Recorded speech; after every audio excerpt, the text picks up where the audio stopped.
Bismillah. Assalamualaikum. Cok, jumpa lagi kita dalam perkongsian kali ni. Family sihat ke?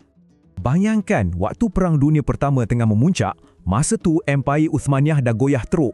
Tiba-tiba datang satu janji. Janji kemerdekaan yang gemilang untuk seluruh bangsa Arab. Janji ni pula datangnya daripada seorang pegawai perisikan British yang sangat bijak, T.E. Lawrence. Tapi di sebalik janji manis tu, ada satu penipuan yang amat besar. Sampai T.E. Lawrence sendiri mengaku dia rasa sangat-sangat malu sebab demo panggil orang Arab berjuang untuk demo atas dasar janji-janji palsu. Pengakuan ni, inilah permulaan kepada satu pengkhianatan besar yang bukan setakat lukis balik peta Timur Tengah, tapi dia tinggalkan luka yang bernanah dalam dunia Islam sampai ke hari ni. Inilah soalan paling besar yang kita nak rongkai sama-sama.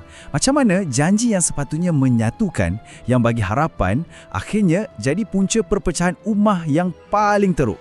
Okey, jom kita bedah siasat cerita ni. Okey, kita kena faham dulu keadaan masa tu.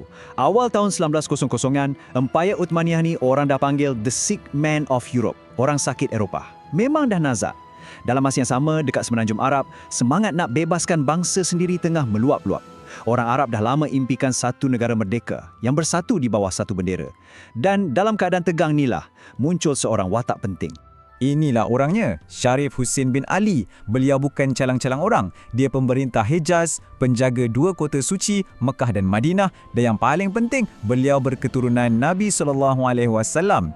Disebabkan kedudukan dan nasabnya ni, pengaruh dia sangat-sangat besar. Dia ada cita-cita besar nak tubuhkan satu negara Arab yang bersatu. Dan British, dia menampak ini satu peluang keemasan.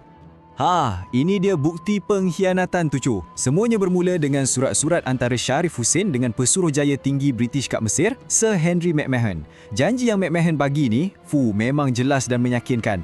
British kata, dunia akan iktiraf dan sokong kemerdekaan Arab sepenuhnya. Syarat dia satu je, orang Arab kena bangun memberontak lawan kerajaan Uthmaniyah. Senang cerita, McMahon tabur janji manis. Komet tolong kami jatuhkan Uthmaniyah, kami bagi Komet satu negara merdeka. Siapa yang tak nak kan? Dan Sharif Hussein, dia pegang janji tu. Pada 10 Jun 1916, dari istana dia di Mekah, dia lepaskan satu tembakan ke udara. Tembakan tu bukan tembakan biasa, Cok. Itu isyarat permulaan pemberontakan Arab.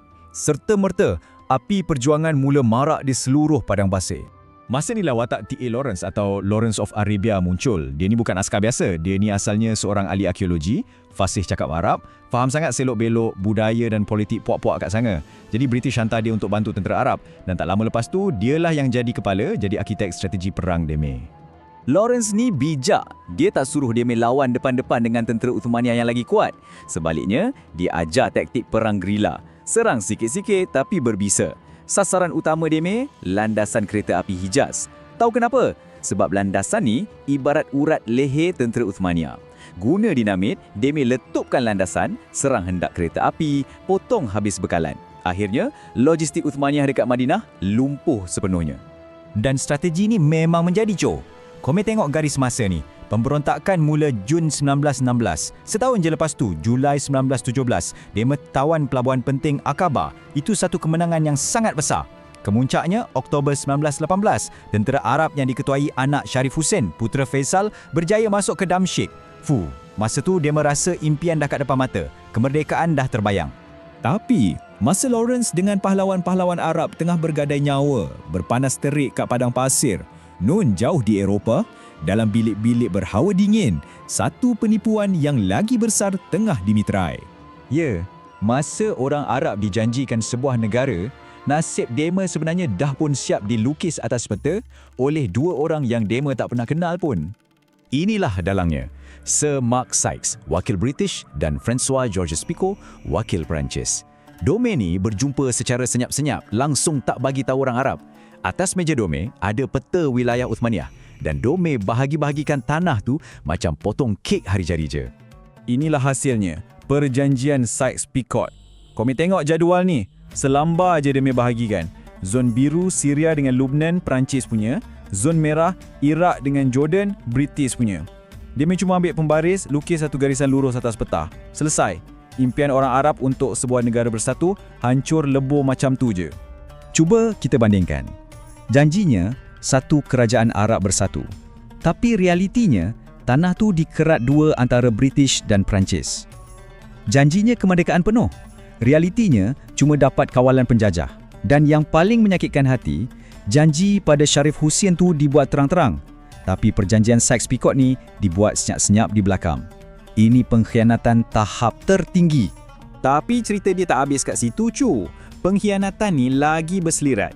British bukan setakat tipu semua orang Arab, tapi demo juga pasang 2 ayam sabung dalam semenanjung Arab tu sendiri. Masa pejabat British di Kahira tengah sibuk sokong Sharif Hussein, satu lagi pejabat British, pejabat India, senyap-senyap bagi duit dan senjata pada musuh ketat Sharif Hussein. Siapa dia? Abdul Aziz Ibn Saud, pemimpin dari wilayah Najd. Kuasa Ibn Saud ni jadi lagi kuat sebab dia ada satu senjata ideologi yang sangat berkesan, ajaran Muhammad Ibn Abdul Wahab ataupun Wahhabisme. Gerakan ni pada asasnya nak membersihkan Islam daripada apa yang dia anggap sebagai amalan bid'ah dan syirik. Gabungan antara kuasa pedang keluarga Saud dengan ideologi yang keras ni telah melahirkan satu kuasa baru yang sangat diguruni. Okey, yang ni penting kita faham betul-betul. Untuk kita nampak bahayanya ideologi ni, kita kena kenal satu kumpulan dalam sejarah awal Islam yang dipanggil Khawarij. Apa perangai utama dema? Takfir. Senang cerita, dema mudah sangat jatuhkan hukum kafir pada orang Islam lain yang tak sependapat dengan dema. Bila dah kafir, darahnya jadi halal. Sifat ekstrim macam inilah yang buat dema ni sangat bahaya. Jadi nampak tak permainannya, co? British sebenarnya sokong 2 pihak yang tengah bermusuh. Sharif Hussein deme guna untuk hancurkan Uthmaniyah. Pada masa yang sama, Ibn Saud pula deme bekalkan senjata untuk pastikan lepas perang nanti takkan ada satu pun kuasa Arab yang cukup kuat untuk cabar British. Ini strategi klasik, pecah dan perintah. Sangat licik. Jadi, apa jadi lepas perang tamat?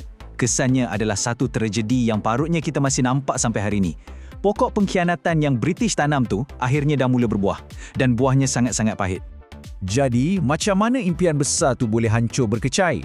Jom kita tengok satu-satu. Mula-mula, tentera Arab masuk Damsyik dengan bangga, penuh harapan. Lepas tu, tiba-tiba perjanjian rahsia Sykes-Picot terbongkar. Hancur lulu harapan dema. Ketiga, British terus cuci tangan, tarik balik sokongan pada keluarga Sharif Hussein. Keempat, masa inilah Ibn Saud dengan sokongan British yang tak putus-putus menakluk Hijaz termasuk Mekah dan Madinah. Dan akhir sekali, peta baru Timur Tengah pun siap dilukis, bukan oleh orang Arab, tapi oleh penjajah. Kesan yang paling teruk bukan setakat sempadan baru atas peta tu, cok, tapi perpecahan ummah yang sangat dalam. Satu ideologi yang ekstremis yang ada ciri-ciri takfir macam Khawarij zaman dulu telah sengaja diberi kuasa dan negara hasil daripada percaturan politik kuasa barat. Perpaduan Islam yang dulu ada hancur diganti dengan negara-negara kecil yang saling bermusuhan. Sejarah ni bukan sekadar cerita lama, co. Inilah punca kepada banyak masalah dan perang yang kita nampak kat dunia Islam hari ni. Kalau akarnya ditanam dengan benih khianat dan tipu daya, janganlah kita heran kenapa buah yang kita terpaksa makan hari ni ialah buah perpecahan. Kalau komen rasa perkongsian ni membuka mata, teman minta tolong like, subscribe dan kongsikan pada kawan-kawan. Komen Allahu Akbar kat bawah tu, biar lebih ramai yang sedar tentang sejarah ni. Ingatlah, co, sejarah ni tunjuk dengan jelas macam mana kuasa penjajah dengan puak yang kita boleh panggil Khawarij zaman moden ni bekerjasama. Agama telah dijadikan alat untuk dapatkan kuasa. Kejuruteraan politik barat telah melahirkan gerakan-gerakan ekstremis ni. Sebab itulah kita kena tanya diri kita, adakah kita tanpa sedar sedang terikut-ikut dengan mana-mana kumpulan yang lahir dari sejarah hitam ni? Jalan selamat cuma satu. Kita kena kembali belajar dan pegang betul-betul pada iman dan amalan Ahlus Sunnah wal Jamaah yang sebenar. Jangan sampai kita disesatkan oleh kejahilan kita sendiri. Alhamdulillah. Ingat, co, jangan main tight. InsyaAllah kita jumpa lagi. Assalamualaikum.